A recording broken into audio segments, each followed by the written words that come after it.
Hi friends, എവർക്കും Kunjus കിച്ചണിലേക്ക് സ്വാഗതം. എല്ലാവർക്കും സുഖമെന്ന് കരുതുന്നു. ഇന്നത്തെ നമ്മുടെ റെസിപ്പി മത്തി മുളകിട്ടതാണ്. അപ്പം നമുക്ക് വീഡിയോയിലേക്ക് പോകാം. വീഡിയോയിലേക്ക് പോകുന്നതിന് മുമ്പായിട്ട് എൻ്റെ ചാനൽ കണ്ടിട്ട് ഇതുവരെ സബ്സ്ക്രൈബ് ചെയ്യാത്ത കൂട്ടുകാരുണ്ടെങ്കിൽ പ്ലീസ് എല്ലാവരും ഒന്ന് സബ്സ്ക്രൈബ് ചെയ്ത് എന്നെ ഒന്ന് സപ്പോർട്ട് ചെയ്യണം. അപ്പം നമുക്കിനി ഡീറ്റെയിൽ ആയിട്ട് വീഡിയോയിലേക്ക് പോകാം. അപ്പോൾ നമ്മുടെ നാടൻ കറി ആയതുകൊണ്ട് ഞാനിവിടെ മൺചട്ടി തന്നെയാണ് എടുത്തിരിക്കുന്നത്. അതുപോലെ തന്നെ നമ്മുടെ വെളിച്ചെണ്ണയാണ് എടുത്തിരിക്കുന്നത്. വെളിച്ചെണ്ണ എൻ്റെ നന്നായിട്ട് ഉറങ്ങിയിരിക്കുവാണ്. നമ്മുടെ എണ്ണ ചൂടായിട്ടുണ്ട്. ഇനി നമുക്കിതിലേക്ക് ഒരു 1/4 ടീസ്പൂണ് കടുക് ചേർത്ത് കൊടുക്കാം.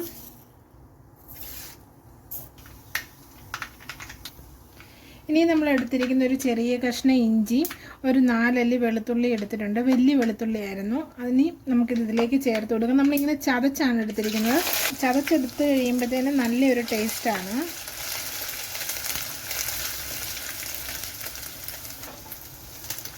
ഇനി നമ്മളിതിലേക്ക് ചേർത്ത് കൊടുക്കുന്നത് ഒരു 4-5 കുഞ്ഞുള്ളിയാണ്. കുഞ്ഞുള്ളി ഞാൻ ചെറുതായിട്ട് അരിഞ്ഞെടുത്തിട്ടുണ്ട്. അതിൻ്റെ കൂട്ടത്തിലൊരു 3 പച്ചമുളകും എടുത്തിട്ടുണ്ട്.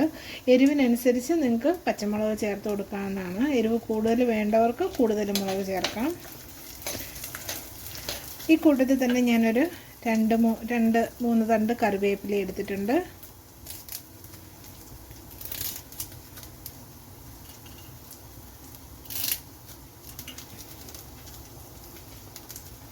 നമുക്കിതിലേക്കൊരു 1/4 ടീസ്പൂണ് ഉപ്പും കൂടെ ചേർത്ത് നമുക്ക് ഇളക്കി കൊടുക്കാം. അപ്പം നമ്മുടെ ഉള്ളിയും ഒക്കെ ഒന്ന് പെട്ടെന്നൊന്ന് വഴന്ന് കിട്ടും. ഇനി നമ്മുടെ ഇഞ്ചിയും ഉള്ളിയൊക്കെ ഒന്ന് കളർ മാറുന്നിടം വരെ നമുക്ക് വെയിറ്റ് ചെയ്യാം. അപ്പം നമ്മുടെ ഉള്ളിയൊക്കെ ഒന്ന് മൂത്ത് വന്നിട്ടുണ്ട്. ഇഞ്ചിയും വെളുത്തുള്ളി എല്ലാം ഒന്ന് കളറൊക്കെ മാറി വന്നിട്ടുണ്ട്. നമുക്ക് നന്നായിട്ട് ഫ്ലെയിം കുറച്ച് വെച്ചിട്ട് ഇനി ഇതിലേക്ക് നമ്മുടെ മസാലകളാണ് ചേർത്ത് കൊടുക്കുന്നത്. ആദ്യം തന്നെ നമ്മൾ 1/4 ടീസ്പൂണ് മഞ്ഞൾപ്പൊടി ചേർത്ത് കൊടുക്കാം. പിന്നെ ഒരു 3 ടീസ്പൂണ് മുളക് പൊടിയാണ്, കാശ്മീരി മുളക് പൊടിയാണ്.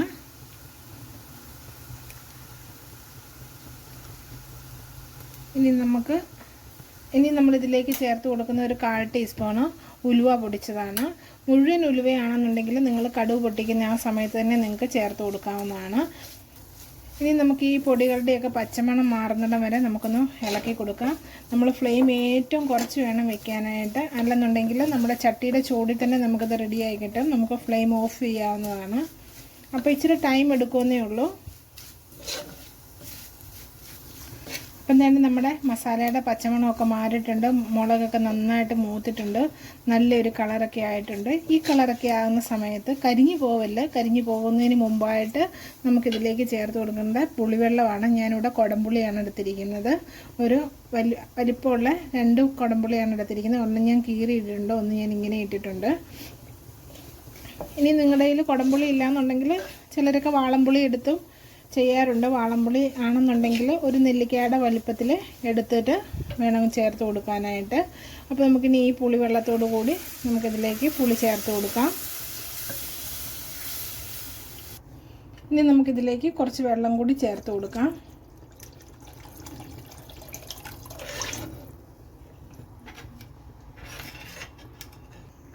ഇനി നമുക്ക് ഈ മസാലയൊക്കെ ഒന്ന് ഈ വെള്ളത്തിൽ കിടന്നൊന്ന് തിളച്ച് വരട്ടെ. അതുവരെ നമുക്ക് വെയിറ്റ് ചെയ്യാം. അപ്പോൾ ഈ സമയത്ത് നമ്മൾ നോക്കേണ്ട ഒരു കാര്യമുണ്ട്. നമ്മൾ ഈ മസാലയുടെ ഉപ്പൊക്കെ എങ്ങനെയുണ്ടെന്ന് നോക്കണം. കാരണം പുളി നമ്മൾ ഇട്ടതേ ഉള്ളൂ, പുളി ഇറങ്ങാൻ സമയമായിട്ടില്ല. ഉപ്പ് എങ്ങനെയുണ്ടെന്ന് നോക്കുക. ഉപ്പ് കുറവാണെന്നുണ്ടെങ്കിൽ നമുക്കൊന്ന് ചേർത്ത് കൊടുക്കാവുന്നതാണ്.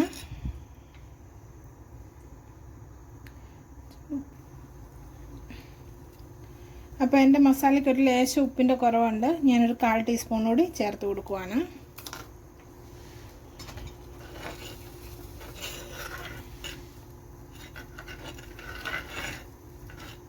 അപ്പോൾ നമ്മുടെ മസാല തന്നെ നന്നായിട്ട് ഇവിടെ തിളച്ചിട്ടുണ്ട്.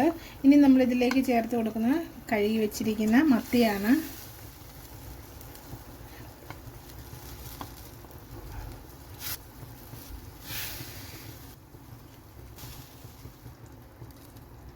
അപ്പം നമ്മുടെ മീനെല്ലാം മസാലയിൽ ഇട്ടിട്ട് കൊടുത്തിട്ടുണ്ട്. ഇനി നമുക്ക് ചട്ടി ഇങ്ങനെ ഒന്ന് ചുറ്റിച്ച് കൊടുക്കാം. കാരണം നമ്മുടെ മസാലയൊക്കെ എല്ലായിടത്തും ഒന്ന് ആവുന്നതിന് വേണ്ടിയിട്ട്.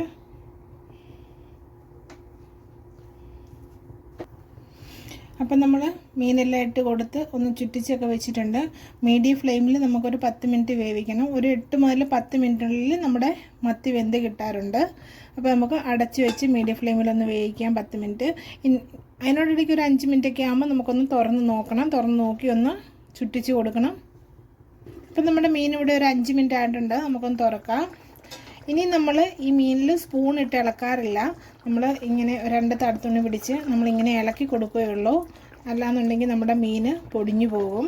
അപ്പം നമ്മുടെ മീൻ ചോട്ടിലൊന്നും പിടിച്ചിട്ടില്ല. നമ്മളിങ്ങനെ ഇളക്കി കൊടുക്കുമ്പോൾ നമുക്കറിയാൻ പറ്റും ചോട്ടിൽ പിടിച്ചിട്ടുണ്ടോ ഇല്ലയോ എന്നൊക്കെ. നമ്മുടെ ചോട്ടിലൊന്നും പിടിച്ചിട്ടില്ല, നന്നായിട്ട് തിളയ്ക്കുന്നുണ്ട്. അപ്പം നമ്മുടെ ചാറ് ഒരു ശകലം കൂടെ കുറുകി വരാനുണ്ട്.